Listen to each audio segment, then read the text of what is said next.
علی بن سفیان کو انہوں نے اپنے ساتھ رکھا تھا۔ ان کی فوج پڑاؤ میں گہری نیند سو گئی تھی۔ جاگنے والے سنتریوں کو بھی علم نہیں ہو سکا تھا کہ ان کا سالار اعلیٰ نکل گیا ہے۔ قاہرہ والوں کو تو وہم و گمان بھی نہیں آ سکتا تھا کہ سلطان ایوبی مصر میں داخل ہو چکا ہے۔ رات کا پہلا پہر تھا جب سلطان ایوبی قافلہ قاہرہ میں داخل ہوا۔ اسے کسی سنتری نے نہ روکا، وہاں کوئی سنتری تھا ہی نہیں۔ سلطان ایوبی نے اپنے ساتھیوں سے کہا، یہ ہے بغاوت کی ابتدا۔ شہر میں کوئی سنتری نہیں، فوج سوئی ہوئی ہے، بے پرواہ، بے نیاز، حالانکہ ہم دو محاذ پر لڑ رہے ہیں اور دشمن کے حملے کا خطرہ ہر لمحہ موجود ہے۔ اپنے ٹھکانے پر پہنچتے ہی ایک لمحہ آرام کیے بغیر انہوں نے مصر کے قائم مقام سالار اعلیٰ کو بلایا۔ الادریس کو بھی بلا لیا، جس کے دونوں جوان بیٹوں کو غداروں نے دھوکے میں ایک دوسرے کے ہاتھوں قتل کرا دیا تھا۔ بمقام سالار اعلیٰ سلطان ایوبی کو دیکھ کر گھبرا گیا۔ سلطان ایوبی نے الادریس سے افسوس کا اظہار کیا۔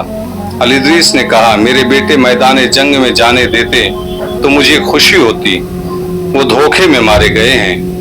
اس نے کہا، یہ وقت میرے بیٹوں کے ماتم کرنے کا نہیں، آپ نے مجھے کسی اور مقصد کے لیے بلایا تھا، حکم فرمائیں۔ قائم مقام سالار اعلیٰ محب اسلام تھا۔ ان دونوں سے سلطان ایوبی نے قاہرہ کے اندرونی حالات کے متعلق تفصیلی رپورٹ لی اور پوچھا کہ ان کی نظر میں کون کون سے حاکم مشتبہ ہیں۔ وہ فوجی حکام کے متعلق خاص طور پر پوچھ رہے تھے۔ انہیں چند ایک نام بتائے گئے۔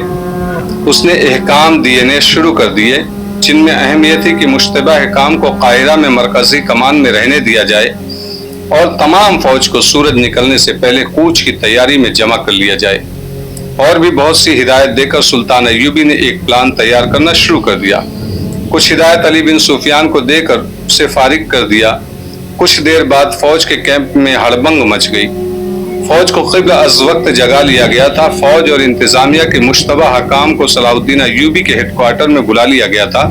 وہ حیران تھے کہ یہ کیا ہو گیا ہے۔ انہیں اتنا ہی پتہ چلا تھا کہ سلطان ایوبی آ گئے ہیں۔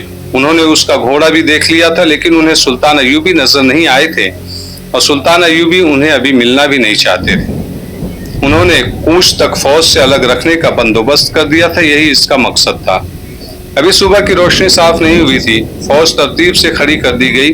پیادوں اور سواروں کے صفوں کو پیچھے رسد اور دیگر سامان سے لدے ہوئے اونٹ تھے۔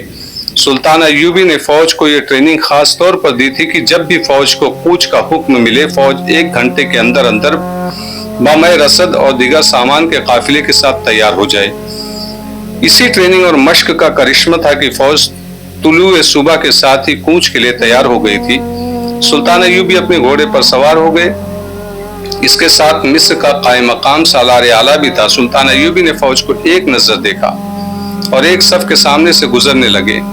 ان کے چہرے پر مسکراہٹ تھی اور ان کے منہ سے بار بار یہ الفاظ نکلتے تھے، آفرین، صد آفرین، اسلام کے پاسبانوں، تم پر اللہ کی رحمت ہو۔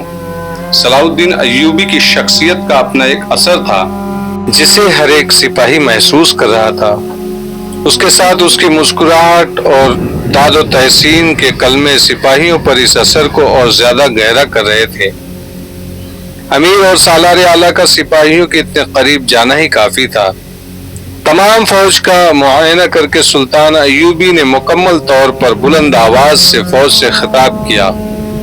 اس وقت کی تحریروں میں ان کے جو الفاظ محفوظ ملتے ہیں وہ کچھ اس طرح تھے، اللہ کے نام پر کٹ مرنے والے مجاہدوں، اسلام کے نام لیوا تمہاری تلواروں کو پکار رہی ہیں۔ تم نے شوبک کا مضبوط قلعہ جو کفر کا سب سے زیادہ مضبوط مورچہ تھا، ریت کا ٹیلا سمجھ کر توڑ ڈالا تھا۔ تم نے صلیبیوں کو صحراؤں میں بکھیر کر مارا اور جنت الفردوس میں جگہ بنا لی ہے۔ تمہارے ساتھی، تمہارے عزیز دوست تمہارے سامنے شہید ہوئے، تم نے انہیں اپنے ہاتھوں دفن کیا۔ ان چھاپا مار شہیدوں کو یاد کرو جو دشمن کی صفوں کے پیچھے جا کر شہید ہوئے۔ تم ان کا جنازہ نہ پڑھ سکے، ان کی لاشیں بھی نہ دیکھ سکے۔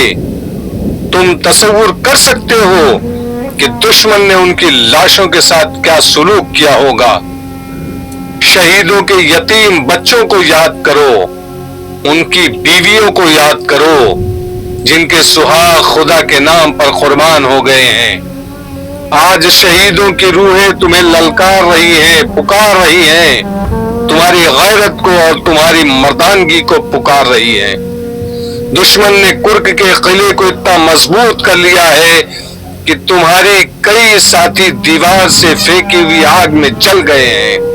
تم اگر وہ منظر دیکھتے تو سر کی ٹکروں سے قلعے کی دیواریں توڑ دیتے۔